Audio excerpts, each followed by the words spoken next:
So we have Chris Eubank Jr. versus Conor Benn officially going down September 20th. I do have a few likes, a few dislikes. I do have a love-hate with the second fight that's coming up. I feel like some things should be left untouched, but then it would be regretful not to see how this second fight plays out. The first fight lived up to everything they said it was going to be, lived up to everything that they sold us. That fight is such a historic gem fight. You feel like it should be just left untouched. Like, you guys don't need to have a second fight. But when usually you try to make the second fight better than the first fight, it usually doesn't plan out like that. And when you think about this fight, you don't think about who won or who lost. You talk about how great and historic this fight was, how historic this fight is going to be. And this is a fight you need to go back and rewatch for everybody who's coming up, for everybody who didn't get to see it. That's what this fight was.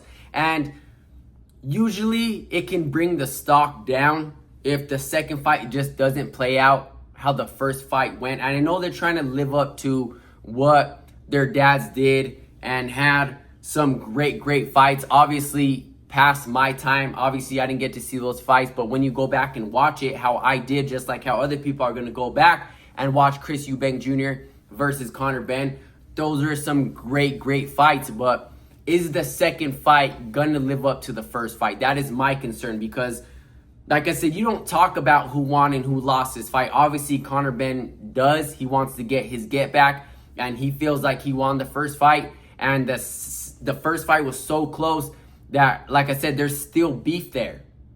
But you don't know if Conor Benn is going to come in with that same exact pressure, aggressive style that he's going to come in with, right? Is he going to learn from his past mistakes? He's not going to be so aggressive. He's going to pick his shots better.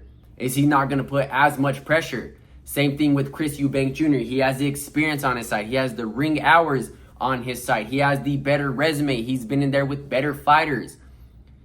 Is Chris Eubank Jr. not going to be hit with so much pressure, not have so much pressure against him, not being pushed up against the ropes against a much younger, athletic, smaller fighter? Is he going to work his way around the ring more, use his experience? We don't know if we don't know if the second fight is going to live up to the first fight. That's my first concern. My second concern is this fight going to continue to be at 160? According to Conor Benn, according to his knowledge from what he understands, everything is going to be the exact same. That's a huge concern when it comes to Chris Eubank Jr. Because I know he's under investigation on how he lost the weight due to the sauna, I believe. And I'm not too sure if you can't do that out where they're from the UK, London, whatever it is. I don't know how their rules work out there. But 160, if Chris Eubank had trouble making it then, he's definitely going to have trouble making it now. Everything will be exactly the same. We signed the rematch clause and it's exactly the same. What the same T's and C's. 160, same. 160, same, everything. And I think it's a huge mistake for Chris Eubank Jr. to have this fight at 160. I think he won the fight.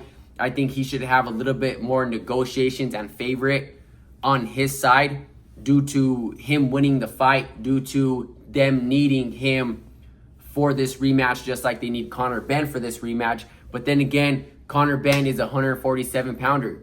Even though I think he can compete at 154 and 160 from what he showed us in that fight, huge mistake by Chris Eubank Jr. I think maybe 165 a catch weight, just to give Chris Eubank Jr. a little bit more of breathing room as far as not being as drained, right? Not being as dehydrated, right? I think he needs to play that on his part. If it's going to be at 160 and knowing the type of experience that Conor Benn got during this fight, what he can take advantage of, what he can fix. Same thing to Chris Eubank Jr., but I think it's going to be even tougher this time around if it is at 160. If it is at 160 and everything is the exact same, I am going for Conor Benn to pull off this fight.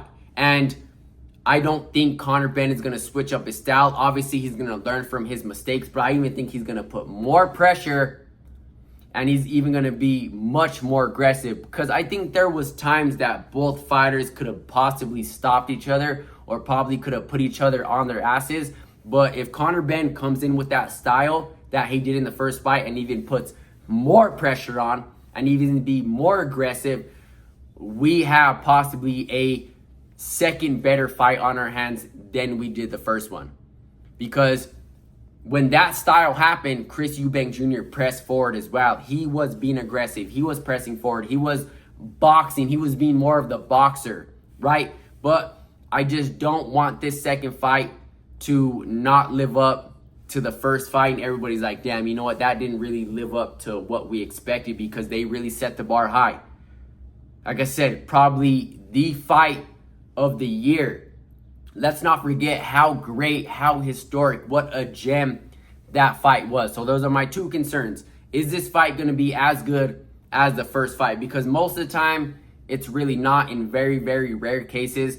And then you have the weight issue. Let me know what you guys think about this, and I'll catch you guys in the next one. I'm out.